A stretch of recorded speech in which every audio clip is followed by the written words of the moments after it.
Usually plays 209 predictions right, only 58 wrong. My fight predictions are getting insane right now. And this one is a great story of a power puncher who they're comparing to Mike Tyson. He's got that Berlanga power. He's got that, as soon as I touch you, you're gone power. Edgar Berlanga. I've checked him out on YouTube. He's fighting Canelo Alvarez.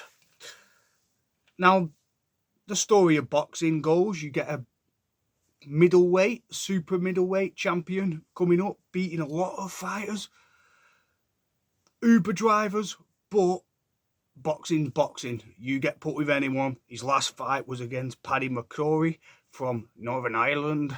Yeah, so, but still a hard hitter. So he's fighting Canelo. And this sort of reminds me of Fernando Vargas, De La Hoya, Bad Blood. The promotion for this is going to be absolutely insane. The promotion is going to rock. I could promote it because I think I'm the best promoter in the world without maths. But there you go. You got it or you haven't. You know what I'm saying? This fight could happen in my shed. And I would pay like 200 quid just to watch it. Seriously, this is how good this fight is. How good am I? Okay, so let's get it out of the way. Berlanga is a really, really hard hitter. I'm talking the placement of his shots. They're not very accurate, but it's powerful. So he takes his time with every shot. But this is going to be a massive problem when the fight arrives because he's too stationary. And this is where I always say the levels and the world-class experience show. The jump from normal fight to Canelo, it's too soon. Far too soon. Now, it's not his fault. He's knocking everybody out. But to go from Paddy McCrory to Canelo Alvarez, far, far too soon. Maybe they should have put him against Munguia. But if I'm a promoter, I'm calling it a 50-50 fight. It isn't, is it really? Come on. It's too stationary. The shots are powerful, like Berlanga. However, I don't think he moves enough. Canelo's too sharp. Canelo's too sharp for this guy. Far too sharp. The body shots from Canelo, plus it's being there in the ring. When as soon as you get in the ring with him, it's a different ball game. You've watched it on YouTube. You're knocking everyone out. Everyone you touch is going. Look what Canelo did with Golovkin. He dealt with his power. Now Golovkin had a world-class jab that was just as dangerous as a punch. This is going to be a dissection, guys. He's going to get dissected and euthanized, as I say a lot, and schooled over 5 to 6 to 8 rounds. I don't think it's going past the 8. It may not even go past the 7. If it does, I mean, the one thing going for Berlanga is the fact that he doesn't rush, but he's not responsive enough for Canelo. Canelo's going to be all around that ring. Ba-boom, ba-boom, ba-boom. Plus, you've got one factor. He's not been hit by anybody like Canelo. And it's like you've got this killer power. David Lemieux had it until he fought Canelo, until he fought Golovkin.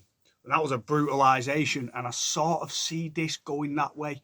You're fighting a guy whose back is the size of Mount Everest. He's massive, yeah. Big guy. Everything he throws, even just taps, are like dangerous. And they freeze you.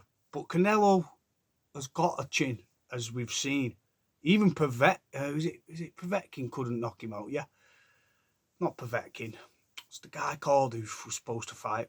Anyway, he recently lost Bivol, that's it, yeah.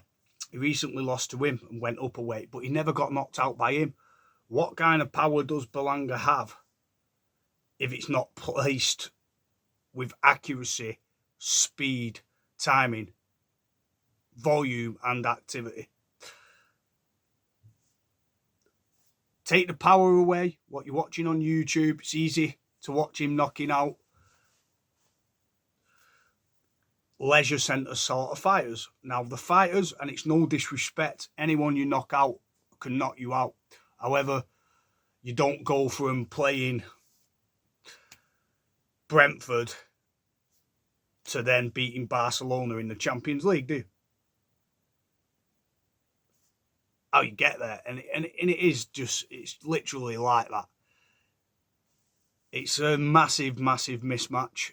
It's a cherry pick that could go right if Canelo does all the wrong things. So on that note, tell me what you think. I'm going to have a lot of Puerto Ricans that are going to be very upset when I say he's just not ready. I'm sorry. He's not ready. I think it's fight. He should have fought a Munguia or even a Gabe Rosado if he's still out active. Somebody with a notable name that could get you ready for this fight. Listen, if he shocks the world, then I'm going to eat my words. But he ain't shocking the world on activity alone. I just think the activity is not there. He's not got that volume. It's just not, it's precise, but you can't wait against Canelo. You wait against Canelo, by the time you wake up, you're going to say what happened. And that's literally it. Canelo's just far too ebb and flow for most fighters. People disregard his speed and power combined and just all-round experience. It's far too soon.